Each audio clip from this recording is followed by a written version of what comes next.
باللہ من الشیطان الرجیم، بسم اللہ الرحمن الرحیم۔ آج سورہ العادیات کا بیان ہوگا، پہلے تلاوت اور پھر ترجمہ ہوگا۔ والعادیات ضبحا فالموریات قدحا فالمغیرات صبحا فأثرن به نقعا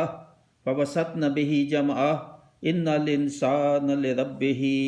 لکنود وإنه على ذلك لشہید وإنه لحب الخیر لشدید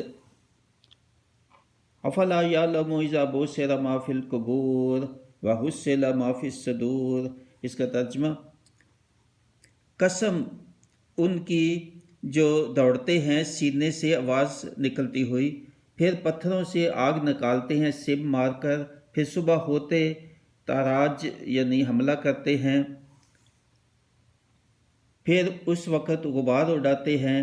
پھر دشمن کے بیچ لشکر میں جاتے ہیں۔ بے شک آدمی رب کا بڑا ناشکرا ہے، اور بے شک وہ اس پر خود گواہ ہے، اور بے شک وہ مال کی چاہت میں بہت شدید اور تیز ہے۔ اور تو کیا نہیں جانتا جب اٹھائے جائیں گے جو قبروں میں ہیں، اور کھول دی جائے گی جو سینوں میں ہے۔ بہت اللہ تعالیٰ کا شدید غصہ بھی ہے انسان کی نافرمانیوں پہ اور ناشکری پہ، اور یہ غصے کے ساتھ ہے، کافی زیادہ شدید لہجہ ہے۔ اور وہاں گھوڑوں سے انسان کی جو ہے وہ مماثلہ یا مقابلہ کیا کہ گھوڑے دیکھیں اپنے مالک کے کتنے فرما بردار ہوتے ہیں، جب وہ ان کی بتایا بھی ان کی تعریف گھوڑوں کی کہ کیسے وہ تیز اتنا بھاگتے تھے کہ سینوں سے ان کی آوازیں نکلتی تھی سانس کی، اور پتھروں پہ پتھریلی زمین پہ جب وہ بھاگتے تھے تو وہ سم مارتے تھے تو آگ نکلتی تھی یہ۔ اور پھر وہ صبح جو ہے یا تو جہاد، یا یہاں مقصود یہ بھی ہے کہ وہ قبائل جو ہے ایک دوسرے پہ جب حملہ کرتے تھے، لوٹ مار بھی کرنے کے لیے دوسرے کا جو ہے نا قبیلے میں جاتے تھے، تو وہ بھی صبح کرتے تھے، یعنی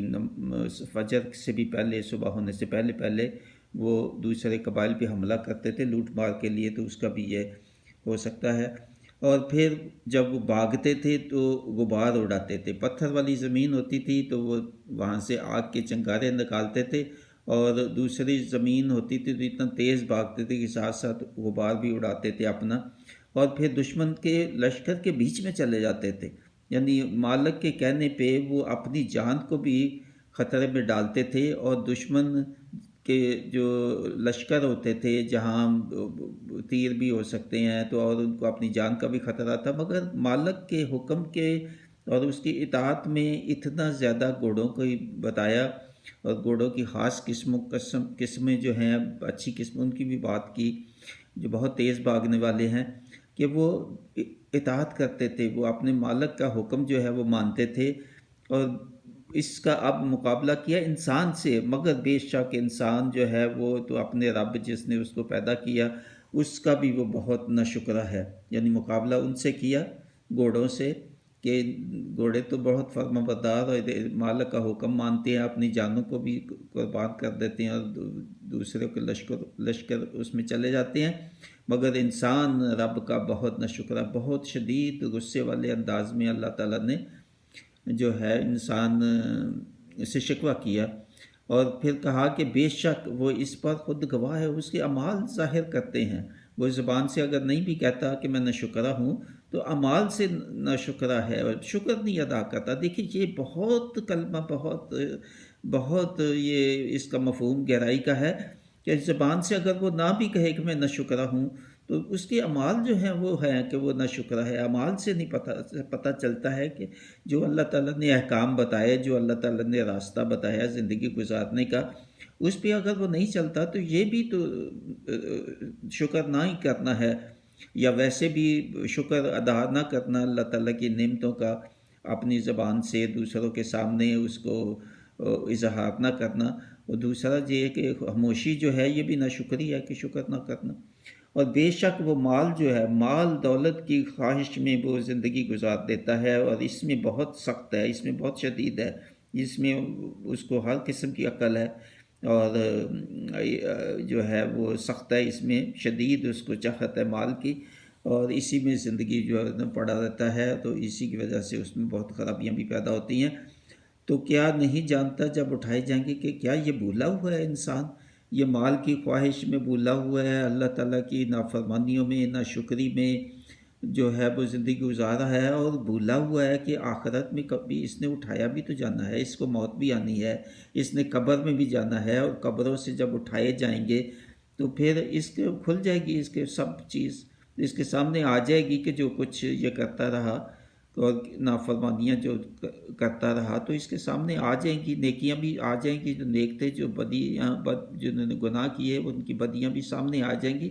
اور جو سینوں میں یہ چھپاتے تھے کہ شاید اللہ تعالیٰ تو نہیں جانتا، چھپ چھپ کے جو گناہ کرتے یہ سینوں میں یا بغض ہوتا تھا یا اناد ہوتا تھا، کسی کا دشمنی پالتے تھے،